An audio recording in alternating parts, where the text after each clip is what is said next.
Small businesses spend a ton of money with digital marketing agencies, whether that's managing your PPC campaigns or your SEO strategies or your social media. That cost can really add up. And while I'm not anti agency, I believe that there's a large percentage of businesses that should manage their own digital marketing campaigns. This can lead to tens of thousands of dollars in savings per year, and honestly, better results because you know your business better than anyone else ever will. And so in this week's video, I had the opportunity to appear on one of my first coaching clients' podcasts, the Mirabella Mindset podcast. Nick is a friend of mine. He's an entrepreneur, has owned multiple salons across the United States. We talk about a lot, from how I got into digital marketing to the proper way to set up a PPC campaign, and even where the future of Google and AI is heading. And so sit back, relax, and enjoy this conversation that I had with Nick Mirabella. I'm going to introduce Scott. For everyone who doesn't know, Scott, I found Scott on YouTube a couple years ago now, right? And then I messaged you, we got like a conversation, and then I hired you to help me out with ads, SEO, everything. Actually, it was ads originally. And then as we started talking, you were like, well, you can't run ads if your SEO is crap. And so we got to fix the basic structure first. So I had to learn to crawl before I can actually walk or run. And if you don't follow Scott, Scott has an amazing YouTube channel. He's on Instagram, but your YouTube channel specifically, the depth and the way you just articulate strategy, and you make it so simple. The SEO simple, the ads are simple, and you really kind of demystify the SEO agencies and the ad agencies that are out there. And I think that a lot of people feel like I need to hire an agency to do this when they don't. And so take us through your background. Let my audience who is watching right now, because a lot of salon owners, they hire someone for 500 or 1,000 or 2,000 a month, and they get no results. And so take us through your background, who you are, let the people know. My story, I'll give the Cliff Notes version of it. I graduated from college in 2011, and this was the recession. And this was a time where most of the people that I was going to school with, they were going to getting jobs in sales. They were, fully commissioned sales jobs. I'm from Virginia, so like the Northern Virginia area. And my senior year of college, there was a very interesting class that I took, and it was on digital marketing. And in this class, again, time period is the recession. But during this class, there was a graph that was shown the demand for internet marketers and the supply of people that were actually trained to do it. So during that time period where it was like, man, how am I going to get a job after school? There's no openings. I'm just going to have to take a sales job in an area that I don't want to live in. And I looked at this and I was like, holy smokes. Like, if I can learn this, if I can master this, like, there's tremendous opportunity here. And so what I did at that time was I went to Google and I typed in digital marketing company. And I figured, you know what? The company that's ranking at the top of Google for that, they're probably practicing what they preach, right? And so I did that. I found a company that was based in Pennsylvania, a digital marketing agency, and I interviewed with them and I got the job. And holy smokes, what an unbelievable opportunity to learn. I mean, I was working with 30 to 40 businesses. I was learning so much. Google and digital marketing was growing so much during that time period. And so it was an unbelievable opportunity for me to learn, but I got my experience working for an agency. So to your point, it's like my channel, I try to speak to small business owners and people that might not have that much training in digital marketing, because during my time at the agency, I was like, oh my goodness, these business owners know their space like no one else. Like, Nick, you are a master of all things hair and salon. So for me to come in and try to be like an imposter and be like, hey, Nick, like, let me tell you, like, you know your business. Yeah.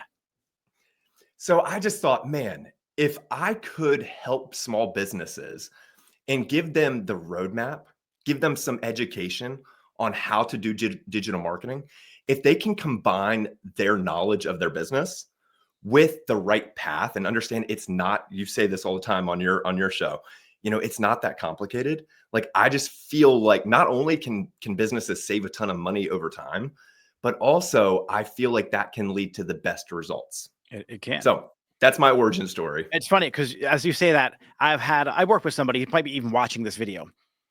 He does some SEO stuff for me, just the heavy lifting I feel like doing, like with Bright Local, organizing that, and like just some like citation building for me. He's like, let's do an agency and and charge salons. We could charge them $4,000 a month. I'm like, I don't think you really follow me. I teach this so salons don't need to pay someone $4,000 a month. They could hire someone because once you learn the language, you could hire someone on Upwork or a virtual assistant to do most of the heavy lifting for you. But you don't need to pay someone $4,000 a month if you know the language, you know what you're doing. You just don't. Now, if you're a billion-dollar company, obviously it's a completely different scale. But if you're a local small business or a salon, you're a plumber, electrician, a lash tech, a brow tech, you don't need to spend that much money and not that much time. With AI, so I'm going to back up because I don't think I talked to you since we had Notebook LM in the picture. I just sat down with one of my clients. He's struggling. He's like, I didn't get any blogs up yet. I'm like, his name is James. I'm like, James, shout out to James, by the way. I screen shared. What products do you have on your website? Because I built him a Shopify store. L'Oreal Curl Mousse. Perfect. Went to YouTube. L'Oreal Curl Mousse reviews. Found a girl. Copied URL. Notebook LM. Got her whole transcript, briefing doc. ChatGPT. I copy and pasted his on his footer, his address, name, and number. Put it in ChatGPT. Create me an SEO-friendly blog using proper H tags off of this information. Bloop, spit it out. Now you have an SEO-friendly blog on your website. In James, it took me under 10 seconds to get that done. Incredible. And then from there, I made a Google business page update for him. And then I was like, create me a very unique Reddit post in the beauty section of Reddit so we can link back to this article if anyone's searching for information on this particular mousse. And so in a matter of minutes, I showed him how you can scale the whole internet from Reddit to a newsletter, to an email marketing campaign, to a YouTube video, he's like, wow. And honestly, I would not have known that if I never hired you because I just didn't know. Like, you're a professional. It's like if you had to learn how to do hair and you just started watching videos on doing hair and tried to figure it out yourself, you probably wouldn't be pretty good at it. So having your expertise, because I had somewhat of an idea and a concept of it, but you just opened up a whole can of worms for me in terms of SEO. Thinking about how we met and the coaching sessions that we originally had, in my opinion, constraints can fuel creativity, right? And so for you specifically, you've got so much going on, right? You can't dedicate 20 hours in a day to digital marketing. So it's like, what are those things? What's the 80-20 rule, the Pareto principle, right? What are those things that you can do that will drive the best results? And going down that path, it's like, okay, well, when you factor in the Pareto principle and maybe limited time, that can then breed the use of AI and finding more efficient ways to do things. And so what I loved about working with you is, would share, hey, here's a new tool, you jump right on it. And then you'd be sharing tools with me. So it was reciprocal. Yeah. I want to actually go over my ad strategy with you that I'm doing with salons. I want to know your idea and your opinion on it, and just poke holes in it, rip it apart. So PMax, right? PMax is something I've always battled with because I did so well with shopping, and then PMax came out and it kind of like ruined my shopping campaigns. Not ruined it, but I had a new thing I had to learn because smart shopping was gone. I'm using PMax on a local level now, which I know some people say not to use it locally. And I use it strictly for salons that have a Shopify store because you have a shopping feed.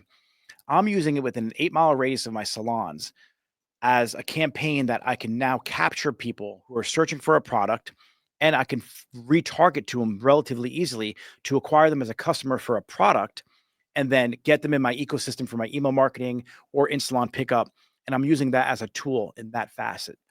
Now, I'm also want to pair that with, search and with shopping, but for some salon owners, it's a lot to set up a search campaign. And I felt having a PMax campaign was relatively easy, as you can just fill out your assets, you have the pictures. And I thought that was a good strategy to use. What do you think of that strategy? Yeah, so I think before I dive in and provide some feedback on that, let's take a step back and look through Google's lens of why Performance Max even exists. Okay. And so for those of your audience that don't know, Performance Max is Google's, we'll call it the campaign to rule them all. So when you open up Google Ads, there's several different campaign types that you can select. You can select search, you can select shopping, you can select video, you can select, there's a bunch of them. And what Performance Max tries to do is it says, hey, you tell us what your goal is, and then we will use all of the placements that we have in our arsenal. So if you didn't know, Google owns Google Chrome, Google owns YouTube, right? And so you tell us what you want, you upload your assets, or you give us your products, and then we will try to accomplish your goals for you. So from Google's side, this is an absolute home run. Because when I first got started in digital marketing in 2010, 2011, when you would create a Google Ads account, one of the first things that you would do is you would start to exclude low quality placements, right? So back at that time, the conversion rate on mobile devices was nowhere near as high as the conversion rate on desktop. So one of the first things you would do, you would launch a campaign. Hey, let me give a mobile modification of minus 100%. I don't want to show on mobile devices. And what you could do from that is drive unbelievably efficient results. But from Google's side, that's a problem because they have all this ad inventory. Google Alphabet is a publicly traded company, so they want to make money. So if all these businesses are excluding apps, excluding mobile devices, that's a lot of lost revenue for Google. So what Google did with Performance Max, they said, hey, unfortunately, you're not going to have any ability to exclude all this stuff, but just tell us what your goal is, and then we'll start serving ads on all these different placements. Okay. So it's a home run for Google. It can be a home run for businesses because from a time perspective, you don't have to do the research and say, I'm going to do a negative mobile adjustment of minus 60%, minus 70%, or whatever. So it can be a huge win. Now, with your strategy, I do like what you're doing. But I would say I have a love-hate relationship with Performance Max. Me too. Yeah. So I feel like Performance Max is wonderful. The time savings is great, right? If you can get it locked in and dialed in and it's efficient for you, phenomenal. But when something goes wrong and you try to troubleshoot it, it's a black box. What do you do? Nothing. So with your strategy specifically, go ahead. You just get pissed and you're like, I don't know what it worked 2 weeks ago. Why is it not working today? Or for the next 2 months, you're like, I don't have any idea why my ROAS was at that's return on ad spend, everyone. Like why it was at 500%. Now it's at 120. I didn't make any changes to anything. I didn't touch my budget. I didn't touch my ROAS percentage I wanted to target. It just somehow, some way, it just changed. Have you ever experienced that before with clients? All the time. Yeah. All the time. Now with Performance Max, the way that you're using it, okay, so Performance Max for e-commerce, right? So when people are trying to buy products online, Performance Max, obviously you can set up a campaign like that. But then even for lead generation, you can set a Performance Max campaign up. Now, my preference is running a Performance Max campaign for e-commerce over lead gen. And there's one main reason. Most businesses don't have proper spam protections. And so let's say there's a lead form on a website, right? So you've got a salon, it's like book an appointment, right? And then it goes to a standard thank you confirmation page.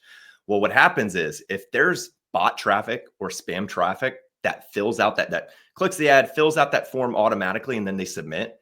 Since Google is Performance Max is performance based, it sees that and it's like, oh my goodness, that was so easy. Let's get more of that.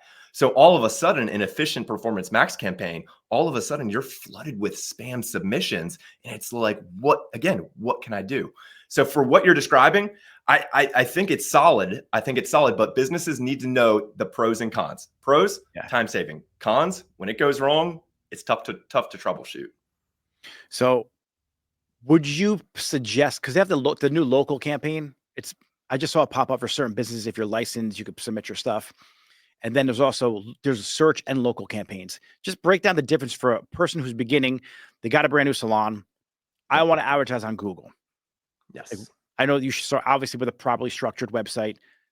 Your pixels and all your different tagging codes from Google, make sure they're in there so you're able to track everything. Conversion tracking, all that needs to be set up. Whole different conversation. But if you had to give some advice to a brand new person, I started my business today, I want to start advertising on Google, what would you do? Okay. So my high level advice is actually counter to what a lot of the gurus will tell you out there. And a lot of the agencies will tell you. I always say start small and then start to grow from there. What a lot of agencies will say, hey, create a campaign and target every keyword known to mankind surrounding your business and then see what happens. And then you're going to get so much data that you can learn from to then drive a more efficient campaign. But here's the problem. That business just dropped $10,000 on Google Ads and was spending $7 for a keyword click, and it did absolutely nothing for them.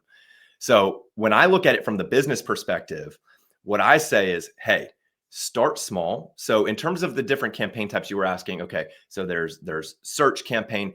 That would be the first campaign that I would recommend most businesses to set up. And I would actually say to get, to get some reps in, set up a standard search campaign targeting your own company or salon's name. Okay. And target it on, so there's different keyword match types. So there's broad, phrase, and exact. And basically that means how far out can Google go from the keyword that you input to what they actually show your ad for. And so if you create a search campaign targeting your company's brand name on exact match, that's going to allow you to put some reps in, and you're going to start to see, oh, I just appeared in Google search. Okay, what is this thing? Oh, this is an ad extension. How can I optimize this? And I would say like that would be a great gateway to then start targeting those terms that your customers that don't know about you are actually typing into Google. Cool. I like that. Demand gen. What do you think of it? Oh man, these are hot takes. I don't even know if I've shared some of this stuff on my channel with demand gen. I personally, before you answer, so Google invited me out to the headquarters like a year or two ago when I was crushing ad spend, but then I peeled back my ad spend to focus more on SEO and organic because it just scales better on the long term, right? Quick money, Google's going to win, but eventually you're going to run out of budget. It just is inevitable because Amazon comes in, Ulta, bigger dogs in the game. But organic, you could run. So at the time, they invited me out there, and demand gen just came out, and they set me up with this campaign structure and budget where it was substantial every day. Like they must have thought I was Jeff Bezos, and it would have been like I'm talking 150,000 a month on average is what they wanted me to budget everything to. And demand gen just came out, and I never pulled the plug on it because you kept ringing in my ear because we had worked together already, and I was like, all right, let me pump the brakes on it. It's a new thing they're putting out, like a new campaign type. I was like, I'm not going to be their test subject for this. I already did that for PMax. And so what's your opinion on it now? I just wanted to give preface to how I got introduced to it. Man, I don't want to give every answer as it depends, but it does depend. Yeah. It does depend. So with demand gen, to define what demand gen is like versus performance max, like I'll call it a poor man's performance max campaign. So demand gen is extremely similar to performance max, but is more for prospecting, meaning getting your name out there to your potential audience. Okay. So whereas performance max is more conversion based, like, hey, Google, I'm giving you $1. I want you to give me $10 back. Demand gen is I want to find my potential audience so that they can see me across Google's network of placements. And if they see me, then they're in my ecosystem. They can sign up for my email list, et cetera, et cetera, et cetera. So there's a lot of crossover with demand gen versus performance max. But for me, if I have, $1,000 to spend in Google ads, I do not like that with the demand gen that I'm throwing my money into Google's black box. So if you are trying to have people that don't know about you find out about you and you're looking for a low cost option, all right, so there's something called the Google Display Network. So as you are browsing the internet, you'll be reading an article and there will be an ad box. A lot of times those websites have opted into the Google Display Network, okay? And so your audience is out there surfing the web, reading these types of articles and browsing forums, et cetera. And so from my perspective, the lowest cost way from a prospecting perspective to introduce yourself to new customers is through the Google Display Network. And a super powerful thing about the Google Display Network is you can actually handpick the websites that you appear on. So if you were to run a demand gen campaign, you might think to yourself, you might look at the stats and say, oh my goodness, like I'm appearing on these mobile apps like Angry Birds and all these, like what the heck's going on? Why would you want to spend $1,000 on that when you could spend $1,000 appearing on, in your industry, on a hair blog, a salon blog, something like that? Cool. Can you handpick what YouTube videos you want to appear on too? Not in display. Would that be display or would that be YouTube differently? So that would be a display. You could do a display campaign targeting that. Yes. So with display campaign types, you can handpick the videos, you can handpick the websites that you want to appear on. Now, there's one asterisk with that.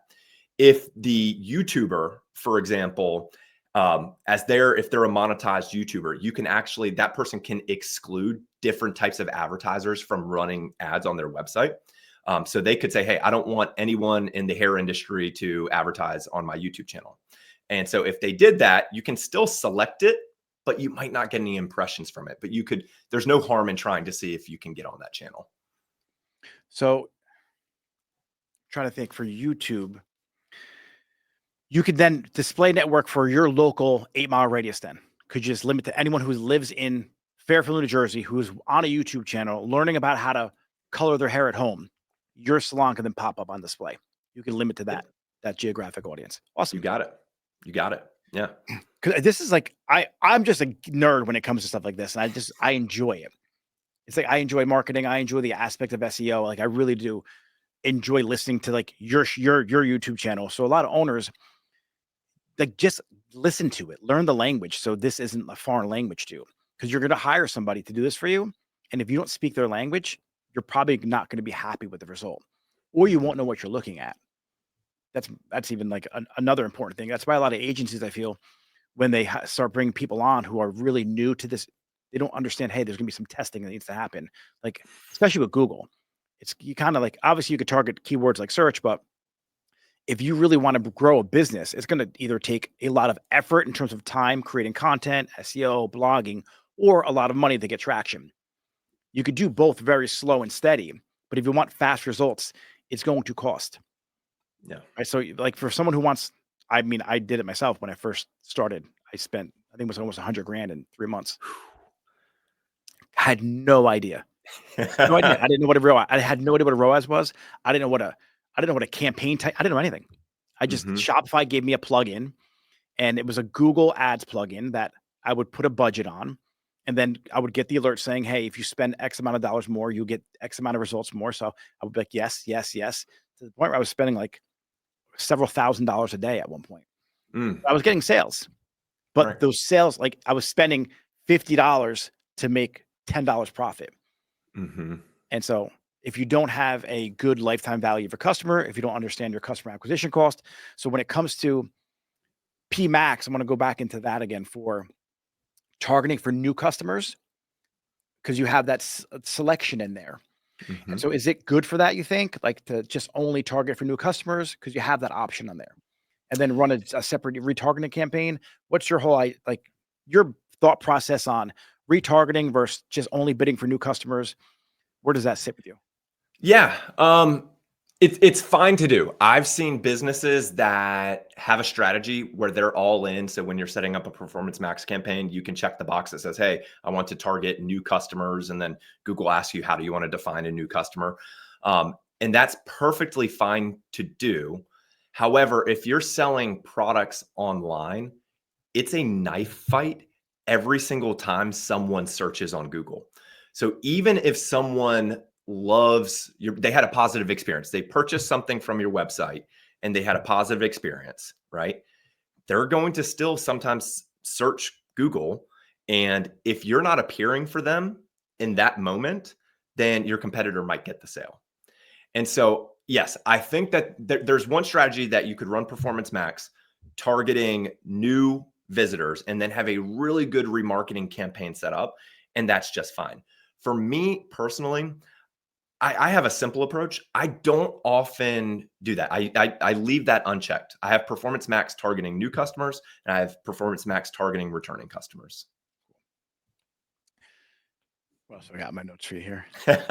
I love picking. And hey, I gotta say one thing, Nick. I just want to shout you out.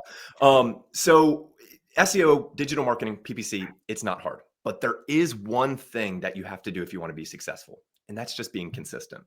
And so like, that's something for you. Like, Oh my goodness. Your consistency with posting online, with creating posts, with creating social media content, like that's something that unless you want to spend tens of thousands of dollars, hundreds of thousands of dollars on advertising, and you're like, I just don't want to mess with it. There is an element that you have to be consistent to have success. Oh, yeah, hands down. And people like you can't just post one time and expect the results to happen. Like I say this with my team. They're like, well, I posted yesterday. And like Gary Vee is a beast. Like I love Gary. And Gary talks about consistency 60 times a day across all platforms. But that's if you don't want to advertise and spend money, it's free. Everything's free. TikTok is free, YouTube is free, Facebook is free, Instagram is free. You come up organically on Instagram now. And so if you don't structure your Instagram page properly, you don't structure your website properly. When someone Googles best hairstylist in New Jersey or Fairfield or whatever, your Instagram now is going to show in those results. And what's actually really cool is there's a section now on Google for short videos. So that means your reels, that means your TikToks, your shorts on YouTube, and just being on YouTube. Because a lot of people they kind of ignore YouTube. I feel in our industry they're more focused on TikTok, but Google owns YouTube, so it's a search engine, like the second largest search engine in the world. So it's really important that you just dive in. And if you can't create content for all of them, just create content for one, spread it across all the channels. Mm-hmm. So you at least hit everybody at least in your local market. So that's being consistent is the most important thing. And just once a week, twice a week, 3 times a week, whatever consistent is for you, get that cadence going. For me, it was every day. I want to get to the point where I'm like doing 3 to 5 a day. Love it. Yeah. So but I can do it because I'm set up for that now. Now I'm not doing hair anymore. I retired behind the chair, I think like last year around this time. June fully, but yeah, so now I could just create content and do my salon stuff every day. Incredible. So, incredible. Yeah. Well, hey, the YouTube short just created itself because I have no doubt we're going to repurpose this. And it's good. The key to business success is consistency. So we can just chop that part off. Yeah. But that's just get a camera, document. Yeah. So many people like, I don't know what to post. Do you understand that there's someone on YouTube eating cereal right now with 100,000 views on that video of them eating a new cereal without even talking on camera? Like Ryan's Toys. The mom just remember the old, Ryan's Toys, the kid who plays with toys.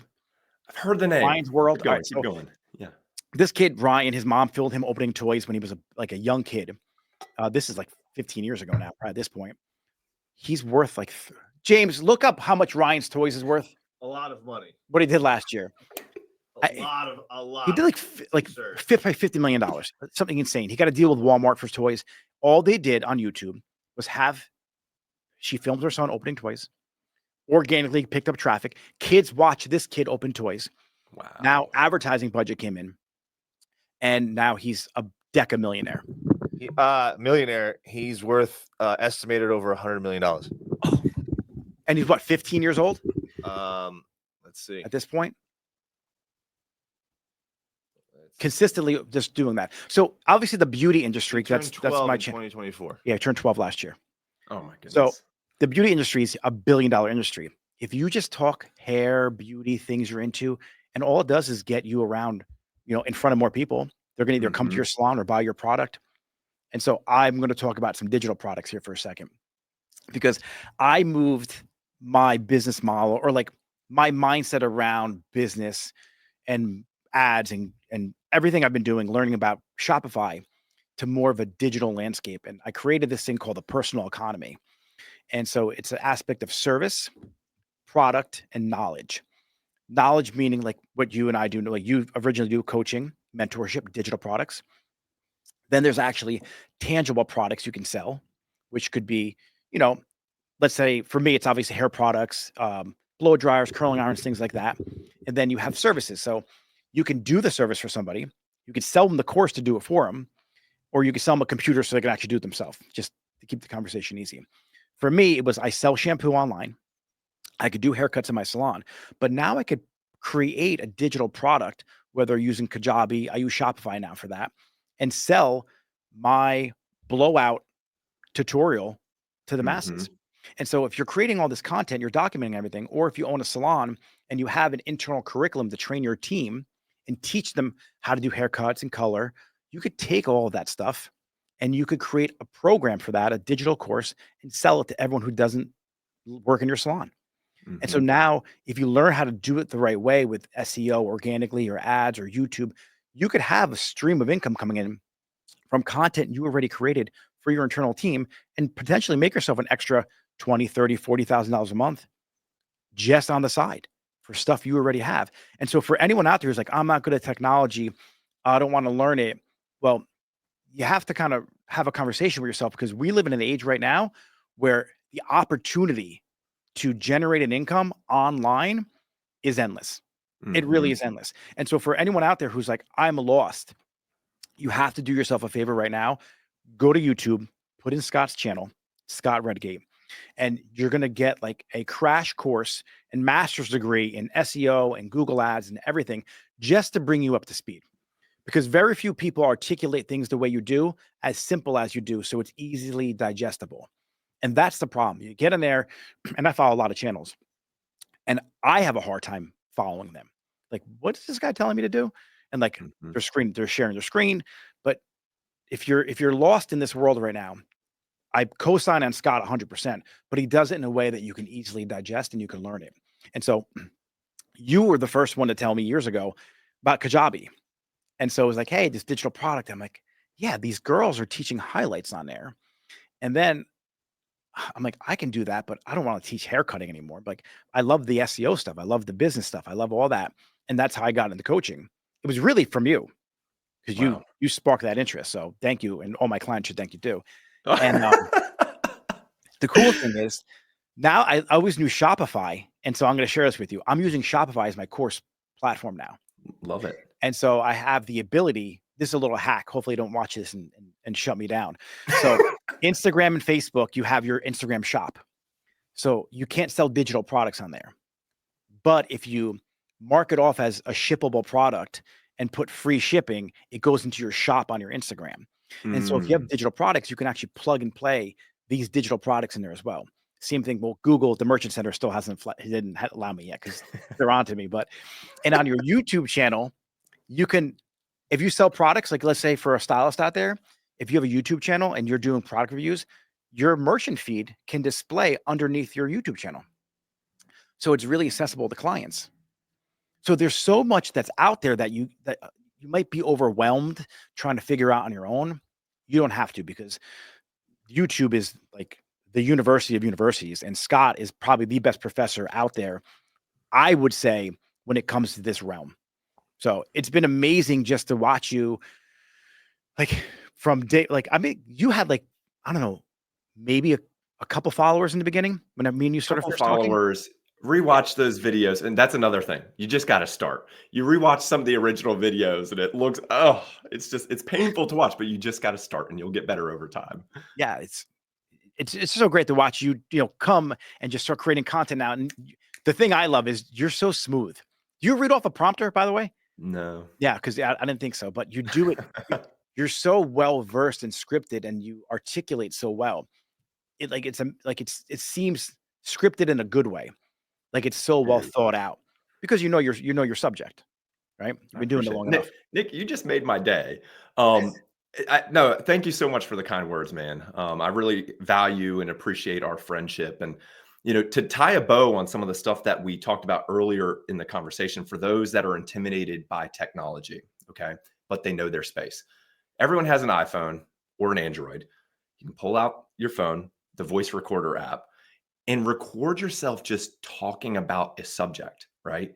And then you can go into ChatGPT and have it create a blog post or an article based on what you just said. And if you think about it, when I was working for an agency in 2011, the going rate to have someone else create a blog post for you was $350 to $500 for a short blog post. A post. And that was from someone for a single blog post. One post.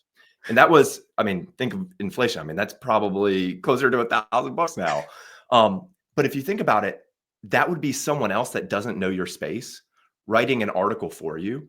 And so then what would happen is the business owner would, this doesn't make sense, or let me edit this. And so then it would take even more time from the business owner. So they just paid $500 and they just had to do almost all of the work. And so now it's just so unbelievable. Record yourself talking to someone else and then use AI to create a post, and you have an unbelievable blog post on your hands. For someone who's like, I don't use ChatGPT, or I dabbled with it, but it doesn't. What can I use it for? What can't you use it for? Mm. I'm guessing you use it every day, right? Every single day. So here's a cool thing I'm having fun with right now. I have Grok 3 and I have ChatGPT, both the premium versions. And so I'll run ChatGPT and I'll have Grok analyze it and give me the updates. And I'll take the advice and run it back through ChatGPT and vice versa. Oh, goodness. And so it's wild. I created my whole family trust through both of them. Wow. Yeah. It's like it's an $18,000 trust for the guy who gave me the idea on it. And I literally it's amazing. And then it created me a QuickTime deed to QuickTime deed my house into the trust. Oh my God. The things I do on AI are bananas. So what I want to try and do, I just have people message you on Instagram and they try and sell you like let me write you emails for you. Let me do this for you. And so I was just messing around with somebody in my DMs and they're like, do you have any automation set up? I go, yeah, actually, I have an amazing automation using Zapier, Notebook LM, and ChatGPT and Klaviyo and my Shopify store where I have my I run in a bunch of different URLs for YouTube videos into ChatGPT, which spits them out to Zapier, which spits them to Notebook LM, brings them back to ChatGPT, sends my email to Klaviyo, then pushes the Shopify and sends me an automatic newsletter all through automations. And I don't do anything. And they were like, do you have that set up? I'm like, yeah, if you'd like coaching. And so it's not even a real setup. Like guys, it's not real. I just made that up. But I said that to him and I thought to myself, that's actually probably pretty possible. Like the way AI is working right now. Because Zapier, for anyone who doesn't know, Zapier is just an automation tool that connects different apps so they can talk to each other. And so I was thinking, like, we're going to get to a point now where you really could be $1 billion company with the proper setup and maybe be by yourself as an employee, maybe one or two assistants. Like, I think we're going to see the first $1 billion company happen as a solo person with the proper use of AI. Where do you see AI going? Man, you're just dropping great question after great question today. Well, when you appeared on my channel, it was probably a year or so ago. I think you were, to quote you, was like, AI is like the lifeblood of everything that we do now. So where do I think it's going? It's only going to get more intense. And so like, let's look at Google search, for example. The days of doing a Google search and seeing 2 ads and 10 organic listings, they're done. They're done. Google just released, and it's currently in beta. And so if you subscribe to Google's premium Gemini product, you have access to it, or you can apply to see it. But they have something called the AI mode. And what the AI mode is, essentially, Google is answering the full question for you, and they'll provide some links to some resources for it. But even Google, a company that makes its money off of all the advertisements, off of sending traffic to other websites and then showing advertisements on those websites, Google is even going down the path where they're completely all in on AI. And yes, they are going to monetize it. They are going to find more ways to make money from it. But I think it's just a sign of like a company that, the search results page used to be so pure, and we're going down a path where I don't even know if the search results page will exist in any form that we're used to it. And so if that type of change is happening, think about how every other type of business and every other aspect of life is going to change from it.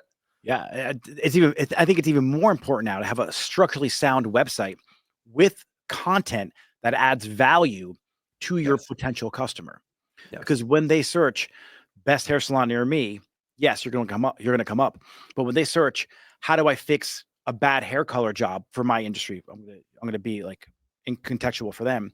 And you have a blog that teaches someone how to strip color their hair at home, or how to do something when it comes to a haircut or hair color, or eyelashes or eyebrows, and AI like Gemini or another product out there uses your blog to serve that up there. The authority that's going to provide for you, because you're now the person that AI is using, it's huge.